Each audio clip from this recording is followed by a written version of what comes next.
우리 계속해서 에베소에 있는 에베소서의 말씀을 함께 우리가 읽고 나누고 있는데요. 오늘 에베소서 네 번째 시간입니다.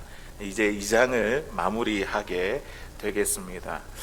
앞서 바울은 이 에베소 교인들에게 그들에게 2장 1절에서 10절까지 있는 이 말씀을 가지고 그들이 누구였는지, 그리고 그리스도 안에서 어떤 자로 변화되었는지, 그리고 변화된 자가 어떤 삶을 살아야 될지, 여기에 대해서 이야기를 했습니다. 그러면서 바울이 그리스도의 그 하나님의 놀라운 사랑과 은혜를 강조했습니다. 자, 이제 오늘 본문에 있는 이 말씀에 보면요, 이제 그리스도 안에서 변화된 자들에게 삶의 군심점이 되는 게 있습니다. 그게 뭐냐면 바로 교회입니다. 이제 교회에 대해서 이야기를 하는 거죠. 교회의 본질, 교회의 영광에 대해서 바울이 에베소 교인들에게 이야기를 하고 있습니다. 이제는 유대인, 이방인 이렇게 할 것 없이 그리스도 안에서 새 인류가, 새 사람이 창조되었습니다. 그들이 한 몸을 이루며 성령 안에서 하나님의 거처가 되는 것, 그러니까 하나님을 담아내는 것, 하나님을 모시는 그 공동체가 교회라는 것이죠. 우리가 보통 이제 교회라고 생각할 때에 건물, 장소에 대해서 이렇게 생각을 많이 하지만, 오늘 말씀해 보시면 바울이 이야기한 그 교회는요, 공동체의 개념이 강합니다. 예수님을 믿어 구원받은 성도들이 모인 그 자리가 교회라는 것이죠.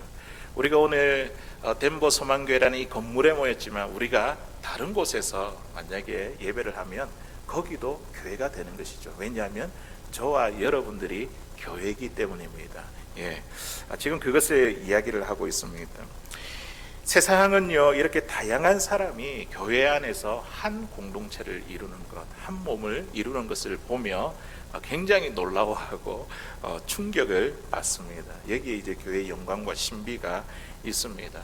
오늘 주신 말씀을 통해서 우리가 이런 교회의 본질적인 내용을 함께 나누기를 원합니다. 우리가 또 우리 덴버 소망교회가 정말 회복돼야 될 교회의 영광스러운 모습이 무엇일지 오늘 말씀을 통해 함께 은혜를 나누기를 원합니다. 첫 번째로 우리 교회의 영광이 어떻게 회복되냐면, 그때를 기억할 때에 교회의 영광이 회복됩니다. 오늘 11절에 있는 말씀에 보니까 그러므로 생각하라 이렇게 시작을 하고 있죠. 그러므로 생각하라 이렇게 시작하고 있는데요, 우리 11절에 있는 말씀 우리 같이 한번 읽어보도록 하겠습니다. 시작. 그러므로 생각하라. 너희는 그때에 육체로는 이방인이요 손으로 육체에 행한 할례를 받은 무리라 칭하는 자들로부터 할례를 받지 않는 무리라 칭함을 받는 자들이라. 아멘. 우리가 교회의 영광을 회복하기 위해 첫 번째 단추가 뭐냐면, 그러므로 생각하라. 생각하는데 그때를 생각해야 됩니다. 생각하는데 여기서 우리가 한국 성경으로 번역된 것은 생각하라 이렇게 되어 있는데, 여기에 우리가 뭔가 어떻게 해야 될지 골똘히 그런 생각해라 이런 이야기가 아니라, 지난 과거에 있었던 그때의 일을 기억하라. 그러니까 생각하다 하라는 이 말보다 기억하라라는 이 말이 원문에 더욱더 훨씬 가깝습니다. 기억하라, remember. 그때에 우리가 어떠한 자였는지 기억하는 것부터 우리가 이 교회의 영광을 회복되는 데에 첫 번째 단추가 된다는 것이죠. 기억하라 이 말은요, 출애굽기에, 우리 성경 가운데 출애굽기에 참 많이 나옵니다. 표현이 됩니다. 이스라엘 백성들 광야에서 생활을 할 때 그들은요, 걸핏하면 모세와 아론 그리고 하나님께 원망과 불평을 터뜨렸습니다. 왜 우리를 이곳까지 인도해서 우리를 이렇게 힘들게 만드냐며 그들은요, 늘 넋두리를 풀어 놓았습니다. 그때마다 하나님께서 모세를 통해 주신 그 언어적 표현이 무엇이냐면 바로 기억하라입니다. 기억하라. 애굽에 있었을 그때를 기억하라. 그때의 이스라엘 백성들이 무엇을 했습니까? 노예로서 힘든 노역을 했지 않습니까? 그들의 노역의 시간이 어떠했는지, 그리고 그때에 그들이 하나님께 신음하고 부르짖던 그 시간, 하나님을 향해 절규했던 그 시간을 기억하라, 그때를 기억하라고 하셨습니다. 교회의 영광을 회복하기 위해 우리는요, 첫 번째로 먼저 우리는요, 우리 자신을 돌아보면서 그때 주님을 만나기 그 전에 우리가 어떠한 상태에 놓여 있게 되었는지 우리는 그때를 기억해야 합니다. 사도 바울이 지금 이제 그러므로 생각하라, 그러므로 기억하라 이렇게 이야기하는 것은요, 그 전에 에베소서 2장 1절에서 10절까지 이야기했던 이 모든 내용들을 다 함축하고 있습니다. 그때에 이 에베소 교인들이, 그리고 우리들이 어떠한 자라고 이야기하고 있습니까? 2장 1절에 보니까 허물과 죄로 죽었던 자라는 것이죠. 그때를 기억해라. 너희는 허물과 죄로 죽었던 자였다. 죄로 인하여 하나님과의 관계가 완전히 끊어진 자, 육체로는 살아있는지 모르겠으나 그런데 하나님과 분리되고 하나님과 끊어졌던 죽은 자였다. 그것을 기억해라는 것이죠. 그랬던 자가 어떻게 되었다고요? 하나님의 그 큰 사랑 때문에 하나님께서 예수님과 함께 너희들을, 우리들을 죽음에서 일으키시고 살리시고, 그리고 예수님과 함께 하늘의 우편에 앉아 있게 하셨습니다. 이 엄청난 은혜이지 않습니까? 내가 있는 곳에 예수님도 계시지만 우리가 2주 전에 살펴봤죠. 예수님이 계신 곳에도 우리가 있습니다.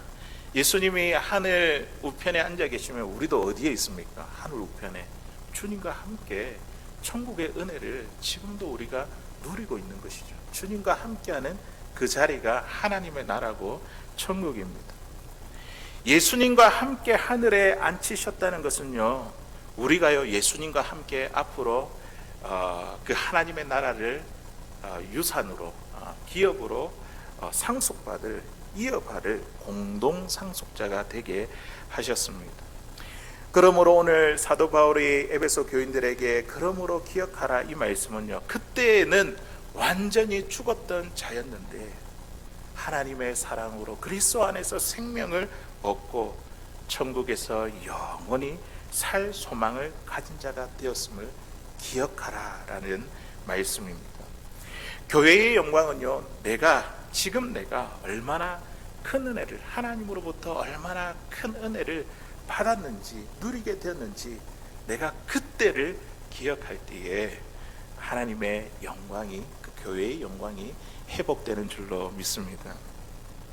오늘 바울은요, 하나님의 이 놀라운 은혜를 더 강조하기 위해서요, 오늘 11절부터 나오는 말씀을 보면 에베소 교인들이 그때 그 과거의 상태를 더 깊게 들추어 내고 있습니다. 그들은 죄와 허물에 빠졌을 뿐만 아니라 그들은요, 하나님의 약속에서 제외되었던 이방인이었다는 사실을 지금 이야기를 하고 있죠. 과거에 더 깊이 그들이 어떤 상태에 있었는지, 놓여있게 되었는지 그것을 이야기를 하고 있습니다. 에베소 교인들은요, 대부분 사람들이 이방인으로 이렇게 구성되어 있습니다. 유대인이 아닌 이방인들로 구성되어 있습니다. 그러면서 그렇게 너희는 이방인이다, 이방인이었다. 그리고 11절에 있는 말씀 보니까 그들의 존재를 뭐라고 이야기합니까? 할례 받은 자들이, 이제 유대인들이요, 이 이방인들을 보면서 할례 받지 아니하는 무리다, 이렇게 불림은 받은 자들이었습니다. 그들은 그리스도 밖에 있는 사람이었고 이스라엘 나라의 밖에 있는 자들이었습니다. 하나님과의 약속은 거리가 멀고 세상에는 아무런 소망이 없으며 하나님도 없던 자들이었습니다. 네, 그런 실체를 더 깊이 있게 지금 파헤치고 있는 것이죠. 왜 이렇게 더 깊이 그들의 실체를 파헤치고 있습니까? 그들의 실체를 알면 알수록 뭐가 더 선명해지기 때문에요, 하나님의 은혜가 더욱더 선명해지기 때문입니다. 우리의 실체를 깨달으면 깨달을수록요, 우리는요, 하나님의 은혜가 더욱더 선명해집니다. 그때 당시 이방인은요, 유대인의 경멸의 대상이었습니다. 유대인들이 이방인들을 어떻게 생각을 했냐면 하나님께서 지옥불의 땔감으로 사용하기 위해 그들을 창조했다고 그렇게 생각했습니다. 하나님께서 만드신 민족 가운데 오직 이스라엘만, 오직 유대인만 사랑한다고 생각했습니다. 심지어 이방의 산모가 상고로 고통을 받을 때에 이방인 산모를 도와주는 것이 율법에 어긋나는 것이라 그렇게 생각을 했습니다. 왜냐하면 이방인을 세상에 태어나게 하는 것, 그것이기 때문에 도움이 안 된다고 이렇게 이야기했습니다. 만일 유대인 남녀가 이방인과 결혼을 하게 되면 그들은 무엇을 하냐면 결혼식을 하는 것이 아니라 장례식을 치렀습니다. 이방인에게 이제 결혼을 하니까 이방인과의 교제는 그들에게 있어서 죽음과도 같은 것이었습니다. 이처럼 유대인은요, 이방인에 대한 뿌리 깊은 적대감이 있었습니다. 그때 당시의 상황 가운데에 이방인이 유대인과 감히 섞일 수 없는 그런 사회적인 분위기였는데, 에베소 교회가 대부분 이방인들로 구성되어 있지만 그곳에 유대인도 함께 있게 되었죠. 섞이게 되었죠. 함께 그들과 함께 교회를 세우고 있었습니다. 유대인과 동일한 언약의 자녀가 되었습니다. 하나님의 나라를 유업으로 받을 상속자가 되었습니다. 그들 또한 이 세상에서 천국의 소망을 가진 자가 되었습니다. 오늘 19절에 있는 말씀에 보니까 유대인과 동일한 하늘의 시민이요 하나님의 권속이라 이렇게 되어 있죠. 이 권속이라는 이 말이 보니까 가족이라는 말이더라고요. 하나님의 가족이 되었다는 것이죠. 이러한 이방인이 누렸던 그 은혜, 그 동일한 은혜를 저와 여러분들이 지금 누리게 되었지 않습니까? 우리도 이방인이지 않습니까? 이런 하나님의 엄청난 은혜와 사랑을 우리가 누리게 되었습니다. 우리가 어떠한 자였는지, 우리가 얼마나 비참한 처지에 놓여 있게 되었는지 우리는요, 그것을 알면 알수록요, 하나님으로부터 받은 이 엄청난 은혜, 그 은혜가 얼마나 큰지 선명해지고 더욱더 뚜렷해진다는 것을 기억하게 될 것입니다. 이것이 바로 교회의 영광을 회복하는, 그러니까 그때의 일을 기억하는 것, 하나님의 은혜가 얼마나 크고 놀라운 것인지 그때를 기억하는 것이 교회의 영광을 회복하는 첫 번째 단추입니다. 우리 신명기 8장 2절에 있는 말씀 우리 같이 한번 읽어보겠습니다. 시작. 내 하나님 여호와께서 이 40년 동안에 내게 광야의 길을 걷게 하신 것을 기억하라. 이는 너를 낮추시며 너를 시험하사 내 마음이 어떠한지 그 명령을 지키는지 지키지 않는지 알려 하심이라. 아멘. 이제 이스라엘 백성들이 저 가나안 땅을 앞두고 모세가 그들에게 이제 말씀을 전하는 장면이죠. 이 40년 동안 너희들이 어떻게 지내왔는지 그때를 기억해라는 것이죠. 기억해라는 거죠. 광야에 있지 않았으면 몰랐을 그 은혜를 기억해라는 것이죠. 우리가 일이 잘 되고 형통하면요, 하나님의 은혜가 기억나겠습니까? 때로는 고통을 당하고 위기 가운데 있을 때에 우리는요, 그 하나님의 은혜가 더욱더 선명해지는 것을 깨닫게 됩니다. 40년이라는 이 광야생, 어떻게 보면 참 고통과 괴로움의 시간이었지만 그에 못지않게 하나님의 은혜도 너무 크고 놀랍고 풍성한 그런 시간이었습니다. 그때를 기억해라는 거죠. 기억해라. 그 청년 바보 이사라는 책이 있습니다. 이 책의 주인공은 안수연 씨인데요. 이분은요, 33세라는 아주 짧은 인생을 살고 그의 삶을 마감하게 되었습니다. 하지만 많은 사람들에게, 짧은 인생을 살았지만 많은 사람들에게 큰 감동과 도전을 주었습니다. 이분은요, 고려대학교 안암병원에서 인턴과 레지던트를 지냈습니다. 이 한국에서 한참 이제 의학 분업 이 사태가 일어났을 때에 이제 의사의 그 이권과 또 약사의 그 이권을 다투는 그런 일이 있을 때에 많은 의사들이 이제 진료를 거부하고 있을 때에 이분은 동료 의사들의 비난을 무릅쓰고 환자들을 끝까지 돌보았습니다. 그는 자신과 이 의사협회의 그를 위해서 헌신한 것이 아니라 그는 그리스도인으로서 사명과 생명을 한 사람이라도 살리겠다는 절박함으로 환자를 돌보는 데 헌신을 다했습니다. 인턴과 레지던트 이 과정을 지내는 동안 참 얼마나 시간에 쫓기겠습니까? 해야 될 일이 얼마나 많겠습니까?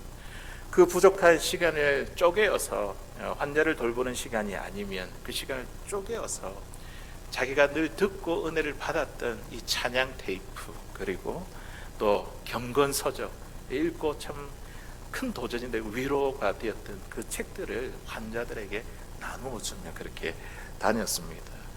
그가 사람을 치료하고 진료할 뿐만 아니라 영혼 구원에 대해서 크게 관심이 있었습니다. 퇴원한 후에도 환자들의 집을 찾아갔습니다. 자신이 돌보던 환자가 세상을 떠났다는 이 말을 듣고 장례식에 찾아가 가족들을 위로하며 눈물을 흘리기도 했습니다. 세상의 관점으로 볼 때에 이분의 모습이 어떻게 비춰집니까? 참 오지랖 넓은 인생이다, 이렇게 생각할지 모르겠습니다. 하지만 하나님의 관점으로 볼 때 그는요, 하나님과 이웃들에게 헌신된 그런 삶을 살았습니다. 그의 인생에 추구했던 그 철학을 단면적으로 이제 보여주고 있는 대목이 있는데요. 요즘 이제 한참 젊은 분들이 다 SNS 이렇게 소셜 네트워크를 다 하지 않습니까? 이제 거기에 자신의 아이디를 보면 그가 왜 이런 오지랖 넓은 인생을 살았는지 그 이유를 알 수 있습니다. 그는 자기의 아이디를 스티그마라는 아이디를 사용했습니다. 이 스티그마라는 말은 헬라어로 흔적이라는 말입니다. 흔적. 사도 바울이 자신의 몸에 그리스도의 흔적을 가졌노라 할 때의 그 흔적이 바로 스티그마입니다. 청년의사 이 안수연 씨는요, 항상 그때를 기억했습니다. 내가 누구였는지, 내가 어떠한 사랑을 받아서 지금 이 자리에 있게 되었는지, 예수님께 받은 그 은혜를 흔적으로 남기기 위해 그는요, 바쁘고 분주한 삶 가운데서도 이웃을 향한 헌신과 사랑으로 살았던 것입니다. 비록 33세의 짧은 인생을 살았지만 보니까 이제 사인이 유행성 출혈이더라고요. 사인이 군의관으로 있을 때에 병사들과 함께 풀밭에서 식사하다가 하나님께서 그의 사명을 또 다했기 때문에 이렇게 불러가셨는데, 그는 짧은 인생을 살았지만 죽은 이후로부터 많은 사람들에게 더 큰 감동과 도전을 주는 그런 예수님의 흔적을 남기는 삶을 살았습니다. 사랑하는 성도 여러분, 오늘 말씀에 주고 있는 우리의 도전, 교회의 영광을 회복하기 위해, 그러므로 기억하라.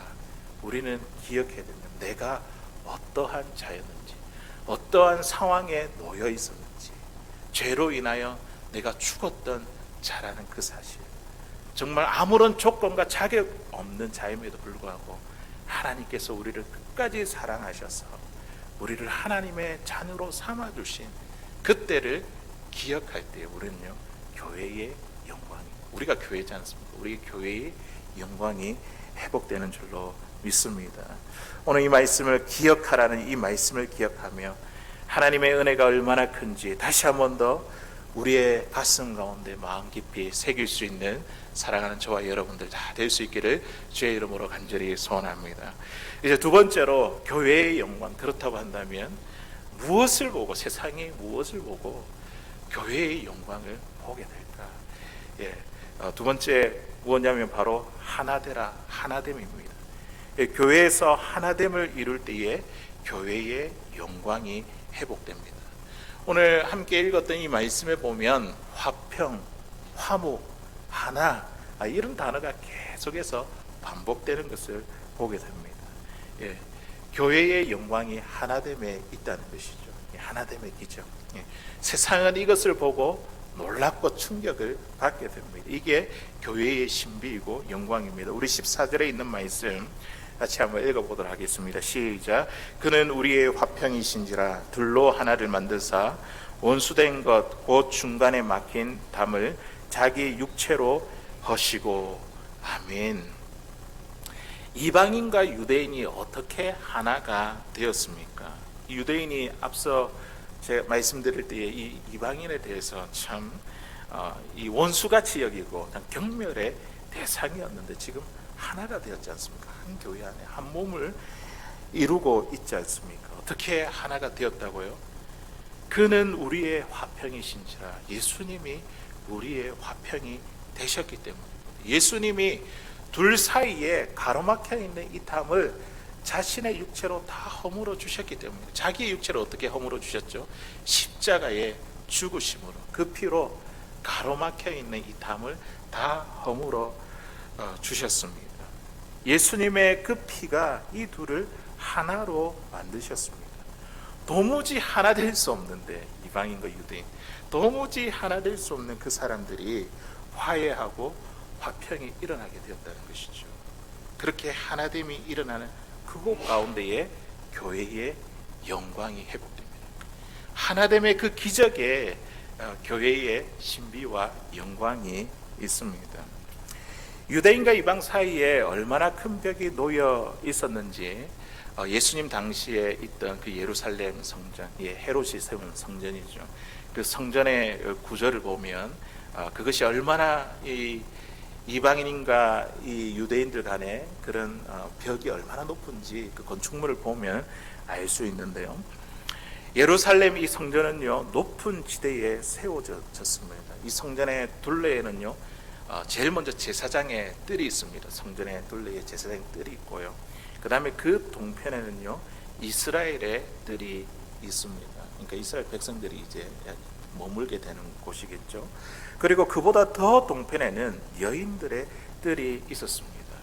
이제 여기서부터 5 계단을 내려오면 또 거기에 벽이 있고요. 그리고 이 벽을 넘어서 14 계단을 더 내려가면 또 다른 벽이 있는데, 이 벽을 넘어서 여기에 뭐가 있냐면 이방인들의 바깥들이 있습니다. 이방인들이 이 성전을 접근하기가 얼마나 힘들었겠습니까? 접근 아예 못하는 것이죠. 그들은요, 이방인의 뜰에서 성전을 쳐다볼 수 있지만 성전에 접근하는 것은 허락되지 않았습니다. 성전에 둘러싸여 있는 몇 개의 벽 때문에 이방인들은요, 성전으로부터 완전히 차단되었습니다. 그 벽에 이런 경고문이 게재되어 있습니다. 이 벽을 넘는 자는 죽임을 당하리라. 이 유대인과 이방인들 사이에 얼마나 큰 장벽이 있었는지 이 예루살렘 성전, 헤롯이 지은 이 성전을 보면서도 우리가 깊이 알 수 있습니다. 이렇게 유대인과 이방인 사이에 가로막혀 있는 높고 두꺼운 그 벽을 누가 없애주셨다고요? 예수님께서 자신의 육체로 피로 이 모든 담을 허물어 주셨습니다. 유대인과 이방인의 사이의 벽뿐만 아니라 하나님과 우리의 사이, 하나님과 인간의 사이의 벽도 허물어 주셨습니다. 그리스도 안에서 유대인과 이방인이 한 몸이 되어 이제는요, 새로운 인류가 창조되었습니다. 이제는 유대인, 이방인 이렇게 할 것이 없죠. 한 몸을 이룬 새 인류, 새 사람이 그리스도 안에서 만들어지게 되었습니다. 15절에 있는 말씀에 보니까 그렇게 이야기를 하죠. 법조문으로 된 계명의 율법을 폐하셨으니 이는 이 둘로 자기 안에서, 예수님 안에서, 그리스도 안에서 한 새 사람을 지어 화평하게 하시고, 두 민족이었는데 이제는 10개의 민족, 100개의 민족이 아니라 예수 그리스도를 믿으면 그리스도 안에서 하나의 인류가 되는, 하나의 민족이 되는 새 사람, 한 새 사람을 지었습니다. 한 새 사람. 이스라엘 백성들의 삶이 그동안의 삶의 구심점이 예루살렘 성전이라고 한다면, 이제 예수님 안에서 연합되고 새롭게 된 이 한 인류가, 새 인류가 그들의 삶의 구심점이 될 새 성전이 바로 어디냐면 바로 교회입니다. 교회. 이 교회는요, 예루살렘 성전과 같은 건물을 말하는 것이 아닙니다. 어떠한 특정한 장소를 이야기하는 것이 아닙니다. 다양한 사람들이 그리스도 안에서 새로운 생명을 얻고 한 인류가 되고 한 몸을 이루고 하나님의 초소가 되기 위해 거룩하신 하나님을 담아내고 하나님을 섬기고 모시기 위해 모인 이 공동체가 교회라는 것이죠. 저와 여러분들이 교회입니다. 우리가 하나 되는 것, 한 몸을 이루는 것. 이게 교회의 신비이고 영광입니다. 교회가 영광스럽게 되는 핵심은 바로 하나 되는 기적에 있습니다. 에베소 4장 3절에 있는 말씀에 보니까 평안에 매는 줄로 성령이 하나 되게 하신 것을 힘써 지키라. 아멘. 주님께서 우리가 하나 되게 하신 것, 우리가 나누어지지 않고 계속해서 하나 되는 걸 힘써 지키는 것, 그게 바로 교회의 영광인 줄로 믿습니다. 사도행전 2장 44절에서 47절에 나오는 이 초대 교회의 특징을 한번 보십시오. 교회 밖에 있는 사람들이 이 교회의 모습들을 보면서 깜짝 놀랐습니다. 다들 충격을 받았습니다. 어떻게 이 사람들이 한 몸이 될 수가 있지, 하나가 될 수 있지. 교회로 모인 사람들이 자신의 재산을 다 내어놓습니다. 재산과 소유를 팔아 각 사람의 필요에 따라 나누는 한 몸 된 공동체가 만들어졌습니다. 조금 더 자기의 것을 자기의 것이라 주장하지 않았습니다. 교회 밖에 있는 사람들이 교회 안에서 벌어지는 이런 일을 보면서 충격을 받았습니다. 너무 놀랐습니다. 세상 사람들이 이러한 교회를 칭송하기 시작했습니다. 그러면서 하는 말을 보니까 구원받은 자들이 더욱더 많이 이렇게 늘어가는 그 모습을 성경에서 묘사하고 있습니다. 그들이 느끼기에 이런 것이죠. 정말 기적이구나. 이들이 한 공동체를 이루고 한 몸이 되는 것, 하나님이 아니면 할 수 있는 일이 아니구나. 그들이 교회의 신비, 영광을 보게 되었습니다. 빌레몬서에 보면요, 오네시모라는 종이 나옵니다. 빌레몬이 주인이고 오네시모가 종이죠. 주인인 빌레몬이 부리는 이 종 오네시모가 도망쳤습니다. 주인의 재산에 손해를 끼쳤습니다. 그때 당시에 노예가 도망쳐가지고 잡히면 죽여도 아무런 문제가 없었습니다. 그런데 그렇게 도망쳤던 이 오네시모가 누구를 만나게 됩니까? 사도 바울을 만나게 되죠. 그리고 예수님에 대한 복음을 듣게 되고 그가 회심을 하고 주님을 영접하게 됩니다. 오네시모는 바울의 사역을 돕는 동력자가 되었습니다.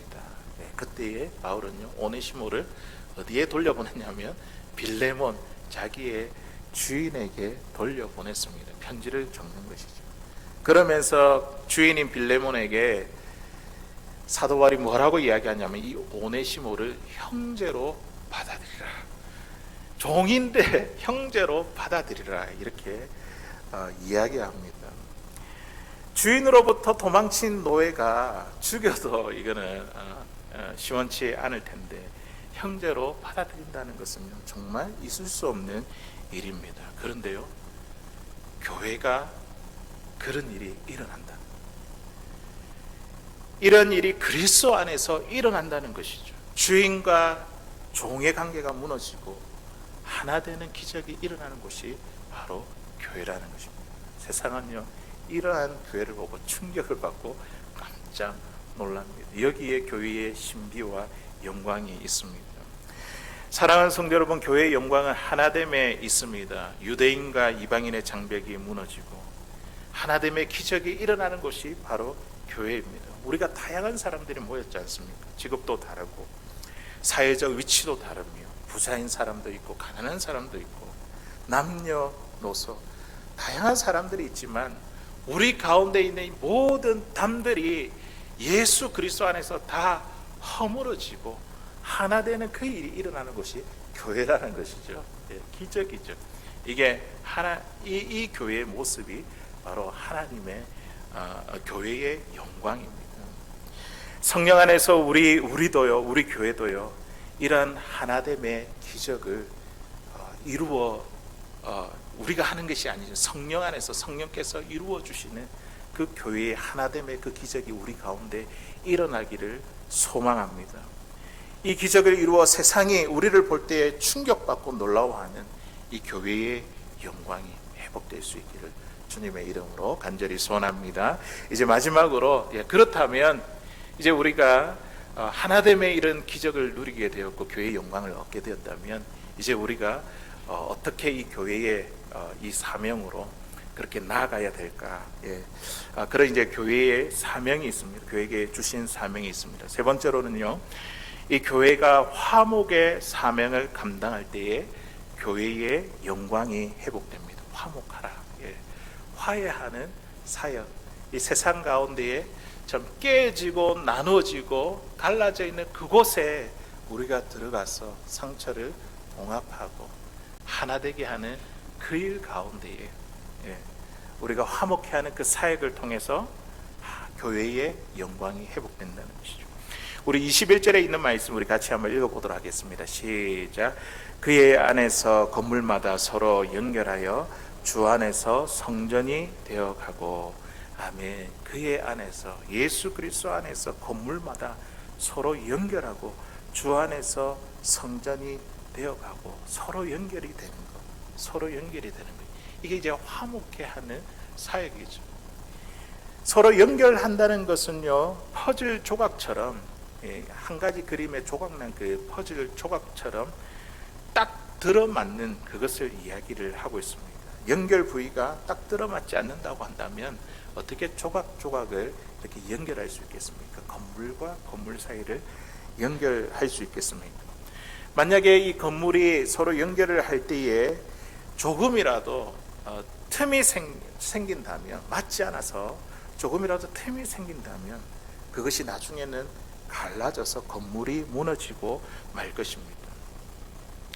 예수님 안에서 건물마다 서로 연결한다는 것은요, 나를 깎고 다듬지 않으면요, 우리는 다른 지체와 연합, 연결, 한 몸을 이룰 수가 없습니다. 우리가 연결되기 위해 어떻게 됩니까? 나 자신을 계속 다듬어야 돼요. 깎고 다듬어야 돼요. 그 사랑과 연결되기 위해서. 이것이 바로 화목의 과정이라는 거예요. 화목의 사명이라는 것이죠. 우리 예수님께서도 자신을 깎고 다듬어 십자가의 죽음으로 하나님과 사람 사이에, 그리고 사람과 사람 사이에 화목을 이루게 하셨습니다. 교회가요, 서로 연결을 짓는, 또 우리 가운데, 또 이 세상 가운데 서로 연결 짓는 이 화목의 사명을 감당할 때 교회의 영광이 회복됩니다. 자, 그런데 우리 공중권세 잡은 이 마귀는요, 어떤 일을 합니까? 이 세상에 우리 눈에 보이지 않지만 공중권세 잡았으니까 우리의 눈에 보이지 아니하는 이 마귀는요, 어떻게 하든지 간에 하나님과 우리와의 그 관계를 깨트리고 또 사람과 사람들과의 그 관계를, 화평을 깨트리려고 합니다. 어떻게 하든지 사람들이 세상 풍조를 따르게 만듭니다. 육체와 마음이 원하는 대로 살도록 우리들을 미혹합니다. 하나님과의 관계, 그리고 사람들과의 관계를 파괴하고 다투며 분쟁하게 만듭니다. 갈등과 긴장관계를 조장하고 미움, 시기, 질투, 이런 것들을 불러일으키고 하나님으로부터 멀어지게 만든다는 것이죠. 그러나 우리 예수님께서 이 땅에 오셔서 행하셨던 사역이 무엇입니까? 우리에게 보여주셨던 그 일들이 무엇입니까? 찢어지고 나눠지고 분리된 이 모든 것들을 화해하고 하나로 만드는 이 일들을 우리 주님께서 행하셨죠. 깨어진 하나님과의 관계를 회복시키시고, 그리고 다툼과 분쟁으로 파괴되었던 사람들과의 관계를 사랑과 용서로 하나 되게 하셨습니다. 그러므로 우리 교회가 화목의 은혜를 받았다고 한다면, 주님으로부터 이런 화평의 은혜, 화목의 은혜를 받았다고 한다면 우리 교회에서 이제 감당해야 될 사명이 있는데, 그것은 바로 화해의 사명입니다. 화목해 하는 그 일들이 우리 가운데 이루어지게 될 때에 교회의 영광이 회복됩니다. 나와 너 사이에 있는 그 장벽들을 허무는 그 일들을 우리가 감당하게 될 때에 교회의 영광이 회복됩니다. 고린도후서 5장 18절에 있는 말씀에 보니까요, 우리를 화목해 하는 직분을 주셨다, 이렇게 말씀하고 있습니다. 우리 같이 읽어보겠습니다. 시작. 모든 것이 하나님께로 났으며 그가 그리스도로 말미암아 우리를 자기와 화목하게 하시고 또 우리에게 화목하게 하는 직분을 주셨으니. 아멘. 이것이 바로 교회의 사명입니다. 우리에게 화목해 하는 직분을 주셨고 이 사명을 우리 교회에게 맡겨 주셨습니다. 이 일들을 감당할 때에 교회의 영광이 회복되는 줄로 믿습니다. 텔레마쿠스라는 로마의 한 수도사가 있었습니다. 그는요 이제 마지막 남은 인생을 로마가 아닌 저 광야의 사막에 들어가서 하나님과 조용한 시간을 보내며 자신의 남은 인생을 보내고자 했습니다. 광야에서 주님과 깊은 교제를 나누는 중 그의 마음 가운데에 하나님의 강한 임재와 그리고 로마로 다시 돌아가라는 그 음성을 듣게 되었습니다. 하나님께 주시는 그 음성이 그 마음이 너무나 강력했기 때문에 그는요 다시 로마로 돌아오게 되었습니다. 그때 당시 로마는 기독교 국가가 되었습니다. 하지만 원형 경기장에서 검투사의 결투를 보는 이 일은 계속되고 있었습니다. 검투사 경기, 원형 경기장이 우리가 영화로 보잖아요. 이 경기는 어떤 경기입니까?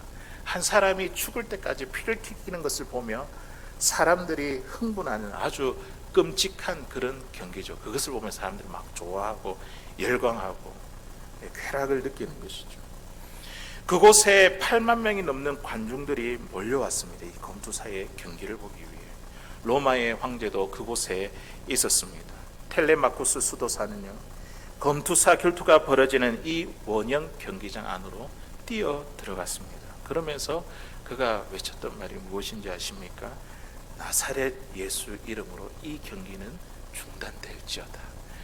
관중들이 이걸 보면서 그냥 쇼를 하는 줄 알았습니다. 그런데 이 텔레마쿠스가 검투사 사이 두 사람 사이를 막았으면서 또다시 예수님의 이름으로 이 경기는 중단될지어다 이렇게 선포를 하니까 그제서야 이 일이 실제 상황인 것을 알게 되었습니다. 관중들의 야유가 시작되었고 이 경기를 주관하던 지휘관이 텔레마쿠스를 먼저 죽여라 이런 사인을 검투사에게 보냈습니다. 이 텔레마쿠스는요 검투사의 칼에 피를 흘리며 쓰러졌습니다. 이 수도사가 죽으면서까지 외쳤던 것이 무엇인지 아십니까? 예수님의 이름으로 이 싸움은 중단될지어다. 그렇게 선포하면서 그의 생을 마감했습니다. 수도사가 죽는 것을 보고 경기장은요 조용해졌습니다. 경기를 보던 황제가 먼저 그 자리에서 일어났습니다. 그리고 경기장 밖으로 퇴장했습니다. 그 뒤로 관중들이 경기장 밖으로 나갔습니다. 검투사들도 고개를 숙이고 나갔습니다. 그렇게 해서 이 검투사 경기가 주 391년에 영원히 중단되게 되었습니다. 우리 그리스도인들이 이런 사명이 있지 않습니까? 교회가 세상 속에서 화목하게 하는 그 사역, 그 사명, 화해하게 하는 그 사명. 뭔가 갈등이 있고 깨어지는 그곳에 가서 우리가 화해하게 하는 그 사명이 저와 여러분들에게 있는 줄로 믿습니다. 이것이 우리 교회의 사명이며 이 사명을 감당하게 될 때에 교회의 영광이 회복되는 줄로 믿습니다. 예수님의 십자가를 통해 우리를 구원하는 것, 이것으로 끝난 것이 아닙니다. 이것으로 하나님의 계획이 끝난 것이 아닙니다. 하나님은요 이제 구원받은 우리들을 통해서 교회를 통해서 하실 일들이 더 있으십니다. 그 일이 무엇입니까? 이 세상에 깨어지고 나누어질 상처받은 그곳에 들어가서 화해의 역사, 화목의 역사, 화평의 역사, 하나됨의 역사를 이루며 나가기를 원하십니다. 교회인 우리를 통해서 깨어지고 나눠진 이 분열된 이 일들을 중지시키고 하나 되는 화목하게 하는 이 일에 이 직분에 저와 여러분들을 초청해 주셨습니다. 이를 위해 우리 예수님이 그리스도 안에서 교회를 세우셨습니다. 교회가 화목하게 하는 이 사명을 감당할 때 비로소 교회의 영광이 회복된다는 것이죠. 많은 사람들이 이제 이 설교를 들으면 이렇게 반응합니다. 사랑하라, 용서하라, 하나 되라 이렇게 목사님 늘 이야기를 하지만 그런데 저와 같은 삶을 살아보면 그렇게 되지 않습니다. 이렇게 이제 이야기를 하죠. 내가 많이 노력해봐도 안 됩니다. 사랑하는 거, 용서하는 거, 하나 되는 거. 애초에 우리의 노력으로 사랑, 용서, 화목, 화평, 하나됨을 이룬다고 한다면 예수 그리스도 십자가가 왜 필요하겠습니까?